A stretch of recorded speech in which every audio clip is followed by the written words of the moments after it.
面对原本的土库活动中心，经过东华规划所改建的日间照顾中心，3号上午伫市长吴伟霆、立委王定宇等侪侪贵宾甲在地乡亲的见证，用幸福港的新风区的心情来正式剪彩启用。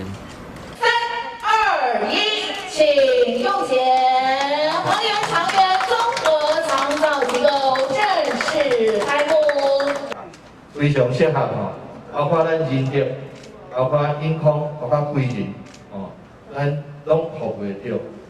我们和源长源主要是以日照为主力，在包括送到这边的日照，还有包括居家的日照，还有包括喘息日照。什么叫喘息日照？就是讲，对少年人伊做无用的，无应该真正要对视大人、对老人的照顾有当时会作孽，所以呢3点钟、5点钟、2点钟安尼来维休这喘息所以咱真感谢咱林董事长率领的长照团队，能够在我们西丰区提供一个这么好的服务。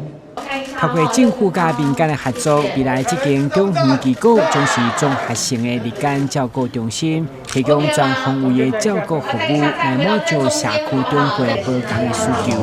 开幕头一天，长辈嘛用活力来带动来宾做伙动起来，场面相当热闹。小舅强调，这是要让社区长辈会当就近来使用长期照顾的资源。听新闻，军事采访报道。